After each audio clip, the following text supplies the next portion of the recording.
Situé sur le golfe du Bénin, à une quarantaine de kilomètres de Cotonou, Ouidah est en pleine transformation. Depuis quelques mois, le gouvernement béninois a lancé des travaux d'aménagement dans la ville historique afin de promouvoir le tourisme de mémoire. La porte du non-retour, érigée en 1995 à l'initiative de l'UNESCO, n'est d'ailleurs plus accessible. Le projet que le gouvernement a pour Ouidah est un projet colossal, d'un investissement colossal, dont vous avez derrière l'implication du Club Med, et Ouidah demain serait une plate tournante, une plateforme incontournable d'une destination qui va être complètement sollicitée par le monde entier. C'est non seulement une façon de renforcer, de consolider la valeur de l'histoire béninoise, mais également une façon de créer le brassage culturel entre les peuples et les civilisations pour que le Bénin, Dahomey d'hier, Bénin d'aujourd'hui, que l'histoire soit restituée et demeure telle que nous l'avons apprise et telle que nous l'avons connue. Il faut aussi dire que ceci s'inscrit désormais au cœur et à l'esprit des Béninois et ça rentre en ligne de compte de la politique de développement qui s'installe autour des différentes communes que nous avons. Les 77 communes qui restent les bras opérationnels du programme d'action du gouvernement. Ce projet ambitieux, initié depuis 2016, comprendrait autour de la lagune un vaste complexe hôtelier, une arène vaudoune ou encore une reconstitution historique d'un bateau négrier.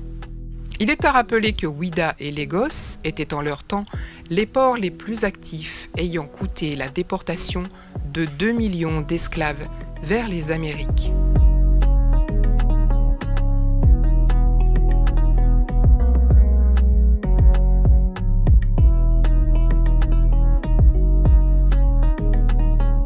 Le Bénin a donc pour ambition de hisser Ouidah au rang des hauts lieux du tourisme mémoriel. Dès le début du XIXe siècle, descendants d'esclavagistes, mais également descendants d'anciens esclaves revenus du Brésil, firent prospérer la ville, notamment grâce au commerce de l'huile de palme. Le centre-ville tente peu à peu de faire peau neuve, à l'instar de la villa Adjavon. Cette imposante demeure, commandée en 1922 par un négociant togolais, a été rénovée en 2005 pour accueillir les expositions de la Fondation Zinsou. Musée d'art contemporain, l'établissement propose une variété d'activités résolument tournées vers la jeunesse.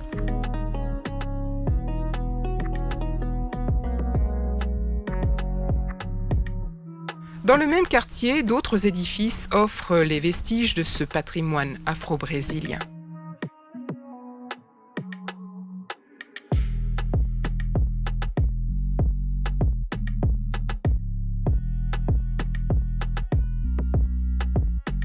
Face à la basilique de l'Immaculée Conception, le temple d'Épiton suscite, quant à lui, la curiosité de bon nombre de visiteurs.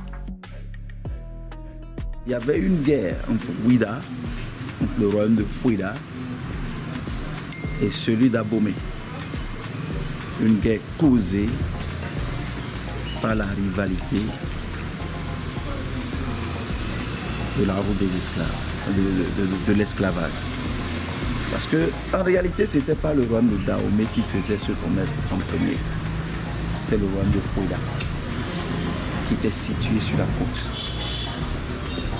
Et le premier bateau portugais qui avait accosté ici en 1622, ces Portugais, ils étaient à la recherche, ils étaient à la découverte de la côte noire. Et quand ils avaient accosté, ils avaient vu des indigènes à la recherche des crabes. L'un a pris fuite, l'autre courageux avait pris son pain, enroulé au bout d'un bois pour faire signe de vie à ces Portugais-là. Et il les avait amenés au roi. Et les premiers cadeaux de l'époque, c'était des miroirs, des pipes en porcelaine, des canons à feu, ce qui était étrange. Donc jaloux, en 1721, un siècle après, ce royaume a été attaqué par Abomey. Et c'était Ouida qui avait perdu cette guerre. Du coup, les guerriers d'Abomey voulaient arrêter le roi, qui était non loin, moins de 200 mètres de la forêt. Donc ils s'étaient réfugiés dans la forêt. Et quand ces guerriers voulaient le prendre, ils voyaient les pitons sortir d'un peu partout. Or, la dame qui était à côté les prenait, les entretenait, comme c'était des serpents qui ne faisaient rien à l'homme. Donc ils vivaient avec les pitons. Comme ça, les pitons ont sauvé la vie du roi, parce que les guerriers ont fui en croyant que c'était des serpents dangereux. Donc ils ont sauvé ce roi. La dame qui était à côté prenait soin des pitons. Donc à l'unanimité, ils avaient décidé de vénérer les pitons comme leur dieu. Et c'est ça qui est perpétué jusqu'à aujourd'hui. Ici, nous parlons le fond, notre dialecte c'est le fond. Et en fond, on appelle le piton Pouida, d'anglais, Pouida. Mais le colonisateur, en ne pouvant pas bien prononcer ce mot, il avait francisé, soi-disant Ouida. L'anglais avait dit Ouida, le portugais Ajuda, l'hollandais Pouida. Tout ça, c'était Pouida qui a été déformé comme ça. Et ces Pouida, on les reconnaît par des signes distinctifs, c'est-à-dire des scarifications 2-2 sur les joues, 2-2 sur les tempes et 2 ici. Ils ont éventuellement des rituels. Que ce soit les libations, les sacrifices, les immolations et autres, c'est là. Parce que c'est le couvent. Autrement dit, c'est l'hôtel. Oh, ok. Waouh. Félix. C'est comment? C'est quoi? Il est froid. Oh, c'est quoi?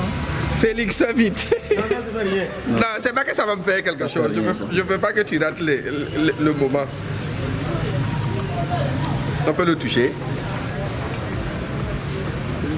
Il est froid. Il est sympa. Alors, Il est quand même. le piton dure très très longtemps. D'accord. Et naturellement, il arrive que les pitons meurent.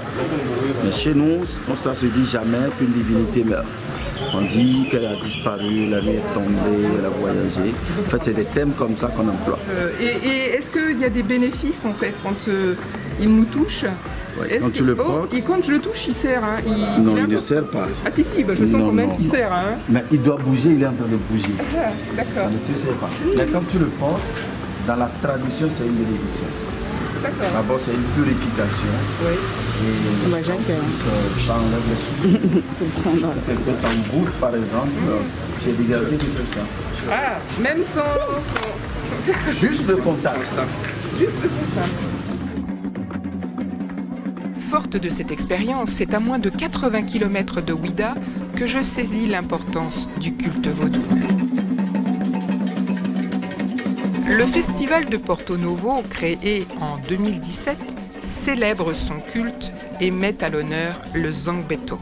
Cette société de masques des peuples du sud du Bénin tient son nom de Zang, qui signifie nuit, et Beto, qui veut dire chasseur. Ce gardien a donc pour mission de veiller dès la nuit tombée. Très vénéré, il protège les villages contre les forces du mal et les esprits malveillants. Gare aux voleurs, aux sorciers et aux personnes mal intentionnées. On sait bien qu'il y a beaucoup de gens qui disent que Vaudou n'est pas bon. Moi, je sais que Vaudou, il est très bon. Mais Vaudou, là, il fait des bien choses, il fait des bonnes choses, quoi. Vous voyez, non? Elle fait tellement de choses. Si tu es à cœur ouvert, là, elle dit, va chez lui, dit, tu vas quelque chose, elle te donne ça. Ça, c'est forcé. C'est comme l'église, c'est notre église, là. Uniquement réservée aux hommes, l'entrée dans le cercle des Zangbeto est soumise à des rituels précis.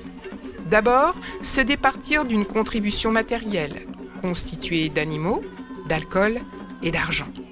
Puis, se soumettre à des supplices pour éprouver son courage. Une fois accepté dans l'ordre des Zangbeto, les initiés font le serment de ne jamais révéler aucun secret à quiconque.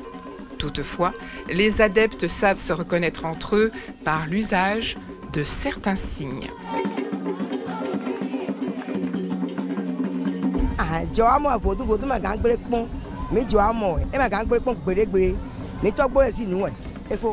Autrefois attribué principalement à la nuit, le fétiche Zangbeto sort en plein jour lors de manifestations populaires.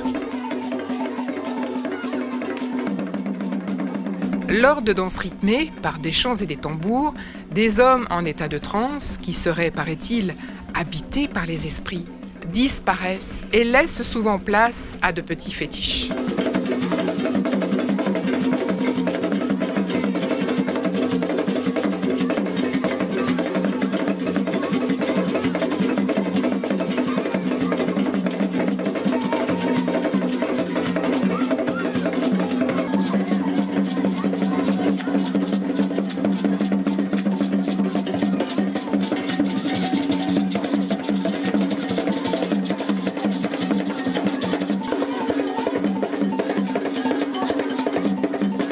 Mi don't know when I'm there. I'm on this. I'm going to be a commander. I'm on this. I'm going to do something there. I'm on this. I'm going to not take, but then only this is the motor.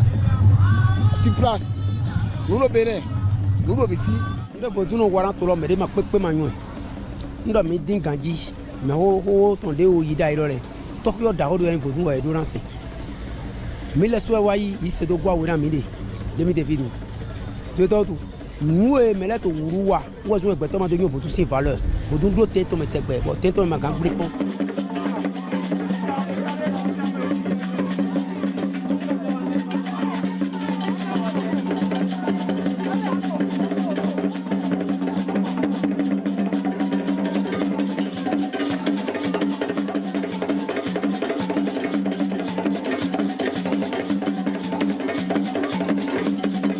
Frappées d'un caractère mystique, les sorties du Zangbeto ponctuent la vie culturelle. La cité, qui compte une histoire liée à la traite négrière, a connu un essor commercial important au XVIIIe et XIXe siècle. Porto Novo tient d'ailleurs son nom actuel de ses relations avec le Portugal. Afin de commémorer les luttes des peuples africains pour s'affranchir de la période esclavagiste et coloniale, un lieu célèbre ses héros. Le Panthéon négro-africain est un temple qui rend hommage aux célébrités africaines qui ont lutté pour la libération du continent. Et ça a été inauguré le 15 juin 2013. Et derrière vous ici, vous avez la pièce maîtresse du Panthéon qui représente l'Afrique parce que vous allez constater que c'est planté au milieu de la carte de l'Afrique. Donc ça représente l'Afrique qui a été amputée de sa redoutable membre, dont l'enracinement a été fécondé au sol par les lames chaudes et le sang des martyrs. Et cela a donné de nouvelles espérances, c'est-à-dire le fait que vous voyez en haut, qui est la nouvelle génération, c'est-à-dire vous et moi, qui est la relève de l'Afrique. Le fondateur s'appelle Urbain Karim da Silva. Donc du côté paternel, il est descendant d'un négrier. Parce que son grand-père venait du Portugal dans les années 1700 acheter des esclaves. Et du côté maternel, il est descendant d'esclaves. Parce que son grand-père maternel a été vendu comme esclave à l'âge de 14 ans. Plantée sur la rive nord d'une lagune alimentée par le fleuve Ouémé, la capitale du Bénin compte un patrimoine architectural que ne possède pas sa rivale, Cotonou. Cependant, ces bâtisses au style luso-brésilien perdent peu à peu leur faste d'antan. La grande mosquée n'est pas épargnée par les affres du temps. Bâtie en 1935, elle fut indirectement inspirée par la cathédrale baroque de Bahia au Brésil. Bien que tout d'abord animiste, puis chrétienne, Porto Novo comporte la plus grande communauté musulmane du Bénin.